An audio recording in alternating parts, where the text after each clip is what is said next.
Doctor, வாயை திற என்பீர்கள், வயிறு தெரியும்படி வாய் திறப்போம். நாக்கை நீட்டு என்பீர்கள், கல்கத்தா காளியாய் நாக்கை நீட்டுவோம். முதுகை திருப்பி மூச்சிழு என்பீர்கள், அப்போதுதான் உண்மையாய் சுவாசிப்போம். அஞ்சேல், அவ்வளவுதான் என்று அருள்வாக்கு சொல்வீர்கள். வாசிக்க முடியாத கையெழுத்தில் வாயில் வராத பெயரெழுதி காகிதம் கிழிப்பீர்கள்.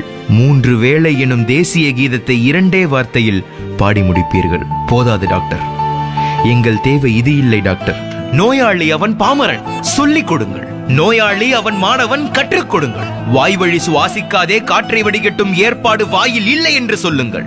சுவாசிக்கவும் சூத்திரம் உண்டு, எத்தனை பாமரர் இதை அறிவார்? சுவாசிக்கப்படும் சுத்த காற்று நுரையீரலின் தரை தொட வேண்டும். தரை எங்கே தொடுகிறது? தலைதானே தொடுகிறது. சொல்லிக் கொடுங்கள். சாராயம் என்னும் திரவியத்தை தீண்டாதே, கல்லீரல் எரிந்துவிடும். கல்லீரல் என்பது கழுதை, பாரஞ்சுமக்கும். படுத்தால் எழாது, பயமுறுத்துங்கள். 1 கால் வீக்கம் உடனே கவனி, யானை காலின் அறிகுறி. 2 கால் வீக்கம் இப்போதே கவனி, சிறுநீரகத்தில் சிக்கல் இருக்கலாம். மார்பக பரப்பில் கரையாத கட்டியா? 50 தொட்டும் பசியே இல்லையா? சோதிக்க சொல்லுங்கள். அறியாத புற்றுநோய் ஆவணாவ் எழுதியிருக்கலாம். நோயாளியை தூக்கத்தில் இருந்து துரத்துங்கள் டாக்டர். நோய் என்றும் துக்கம் அல்ல, அந்நிய கசடு வெளியேற உடம்புக்குள் நிகழும் உள்நாட்டு யுத்தம் அது. சர்க்கரை என்பது வியாதி அல்ல, குறைபாடு என்று கூறுங்கள். செரிக்காத உணவும் எரிக்காத சக்தியும் சுடுகாட்டு தேரின் சக்கரங்கள் என்று சொல்லுங்கள் டாக்டர். உணவு முறை திருத்துங்கள். தட்டில் மிச்சம் வைக்காதே, வயிற்றில் மிச்சம் வை.